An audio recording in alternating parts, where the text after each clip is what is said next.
Hi, I'm Dave Welsh, the host of the Let's Visit show.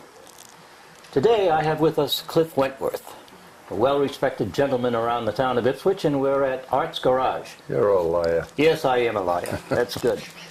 Cliff, you have some great stories to tell, and I think my listeners and viewers would love to hear some of these. Tell us about your growing up. Where were you born, and what was growing up like at that time?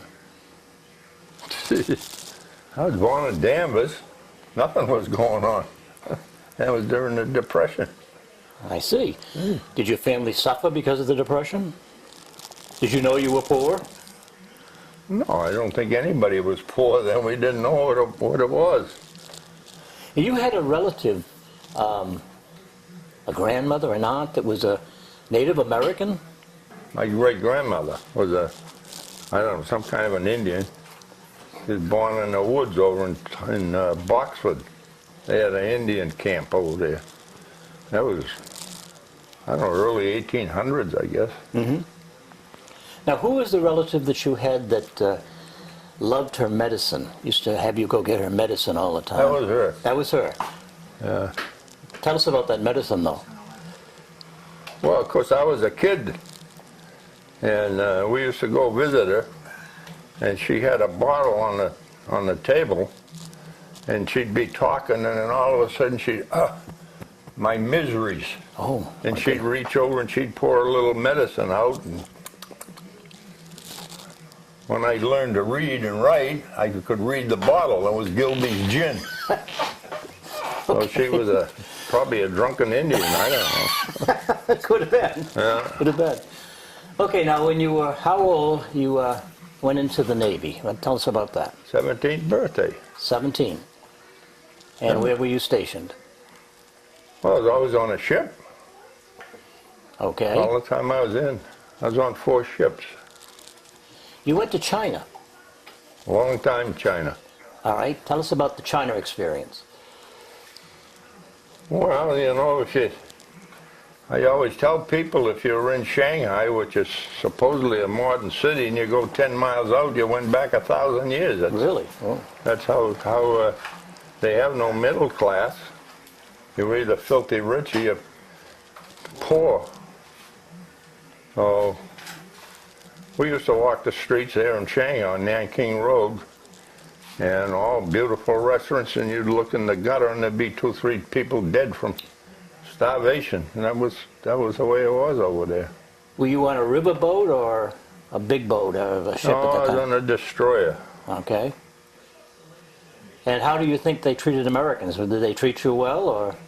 Well, when we first went over there, right at the end of the war, we got along very well, but then the commies, late 47, 48, the communists started to take over, and they used to lay traps for us. We were on the shore or something, and we'd get 2 or 3 of them jump us. But they were trying to create incidents. So we did. The powers that be made a rule: if you hit a Chinese national, you go to Leavenworth for 10 years. So we couldn't hit back. We had to run. Oh boy. I can't imagine you running. I did. You did? Okay. Now I've heard the story, I think from you, about how you won World War II. Would you want to go into that? No, I didn't know. Well, you told me something about one of you won in the Pacific and one Miley Gladys, little granddaughter Maria, and I had a little granddaughter, and they went to school together. Mm-hmm. And I guess it was winter school, 1st or 2nd grade, I don't know. And my granddaughter came home all out of, she says, Maria told me that her grandfather won the war. You know, what do I answer? My buddy Smiley. So I says, well, you know, he was in Europe and he won that war, and I was in the Pacific and I won that war. Good for you, good for you. Quick thinking. Quick thinking, Yeah. That's right. Speaking of winning the war, I understand you shot down a plane. That was by accident. What do you mean by accident?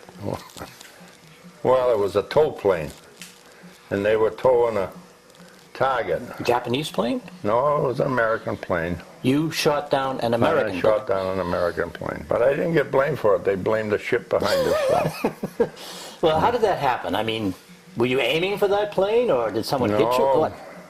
We were steaming in line. There was 4 tin cans in line, and as the plane flew over, each tin can would fire, and then it would pass on to the next tin can, and they would open fire, and it would go right down the line.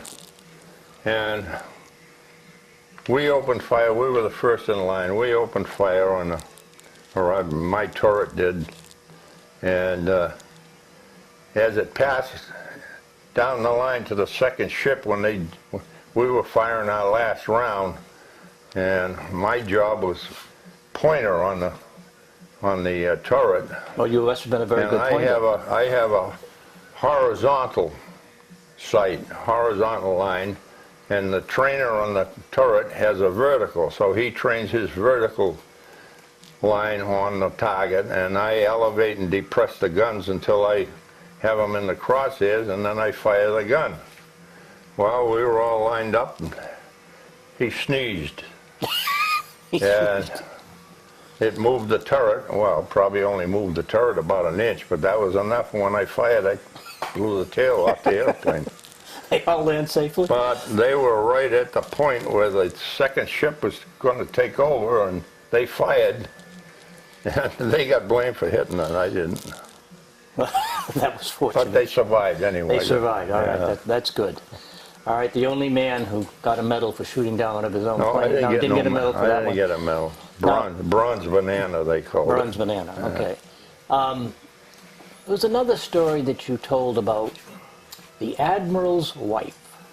That was in Manila. Okay, let's hear that story.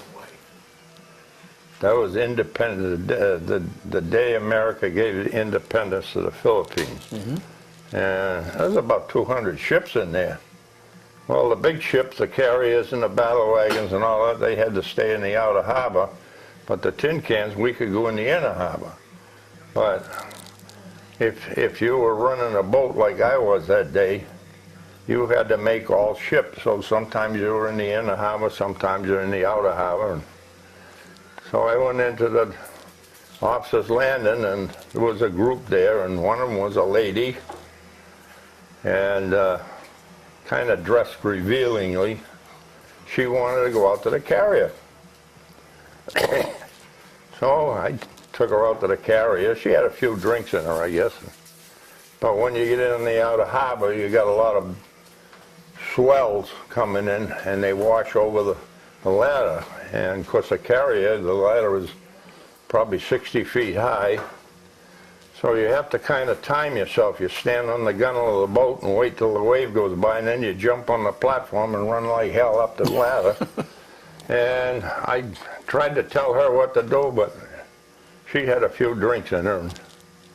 So she didn't jump, and she didn't jump. And finally, she jumped at the wrong time, and I reached out to grab her, and she had elastic panties on or something there, and I ended up holding her panties. Jesus Lord, the Admiral, he raised holy hell. Why would he raise holy hell? Well, I took his wife's pants off. Oh, it was his wife. Oh. So he wasn't very appreciative. But you know, that celebration that day, there wasn't a sober guy in Manila. They were handing out booze to everybody. So what you're telling us is you went through the wars by shooting down one of our own planes and depantsing the Admiral's wife. Is that correct? Oh, that's the history. That's the history of it. Okay. Now, when you came back, you moved to Ipswich. Well, right? This was after Korea when I came back. Okay. When I came to Ipswich. And you met someone that you kind of liked? No, I had a re-enlistment leave in '49, and I came home and I met Monica, and we dated, and then the Korean War started, so I volunteered to go over, and we wrote to, corresponded, and when I came back 18 months later, she decided we should get married. Oh, she decided. Very romantic. Okay. Now, she was from Polish background? She was a Polish girl. Last name was Kamik. And how did the Polish side of the family accept you? How did I what? How did the Polish side of the family accept you? I got along very well. You did? Matter Okay. of fact, my mother-in-law treated me better than my own mother did. Oh, okay. You know, she and I got along great. And my father-in-law was a nice man. I got along good with him. You know. Now, eventually, you became an Ipswich policeman. Yeah, that was a mistake. That was a mistake. Any interesting things that happened there? Oh, we had a lot of. Well, I told the chief one day I was going to write a book about Ipswich, and he didn't think that was a good idea. Not a good idea, no. Okay. I was going to. I told him I would make Peyton Place look like the Holy Bible. Okay, no stories you can tell on TV, though, I suppose, huh? Yeah, well, we were in one of the few times that I was in the States. The ship put into Long Beach, and I had the boat duty that morning. And I'm running the boat from the ship into the beach. And California in the early morning, there's a ground fog out there. It only goes up about 50 feet. And as the sun gets up in the morning and warms things up, the fog dissipates. Mm-hmm. And I'm going across the bay there, and we could hear this rumble and roar, and we couldn't figure out what it was. And so as the fog dissipated, we looked way down in the back end of the harbor, and you could see this line of silver. Well, at first we didn't know what it was. It turned out that it was a reflection off the propellers. And it was an airplane down in there with 8 engines in it. And it kept getting closer and closer and closer, and I finally realized I was going to cross in front of it, so I turned the boat around and headed back to the ship. And then this thing came out of the fog, and it was Howard Hughes and the Bruce Goose. The Spruce Goose. Yeah. 8 engines. Yeah, I've been on that. 8 engines. Yeah, I've been on that plane. And he flew it. Yes, he did for a little while. I never. Noisy, though, anything that big would. Plywood. All plywood. All plywood. Yeah, all plywood. Cliff, please notes. Please, Cliff, you've been great. I appreciate it. Yeah, have fun. Thank you. Enjoy life. All right. Yeah. Why don't you tell us how much of a you were when I was a kid chasing me around? Yeah, you should have said that. You were walking, chased all these guys that are in this room around the police cars. Yeah. What? Yeah, Sure he did. well, of course he did. Yeah. Why would he do that? You guys weren't that bad. Yeah. Maybe he was chasing you around because of something you were doing. Oh, that's what it was his excuse. Always doing something. They were always up to something, Yep. and now you're the best He had a of real friends. fast car too, a real fast cruiser, 6-cylinder Yeah, Stanley. it's still in the 64. They had Yeah. a souped up 8, and I had a 6-cylinder. Oh, well, you could always outrun him, huh? So we can outrun him, no problem. Well, they call it the Green Hornet. That Green Hornet. Who was the purple people leader?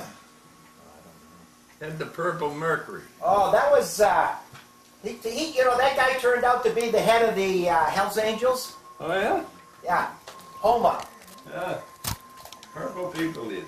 Bobby Marshall. His last name was Marshall. Yeah. But, yeah, he turned out to be the head of the Hells Angels. Yeah. Because I painted that car down McCormick's when I worked at McCormick's. What's that, Hub? The Mercury.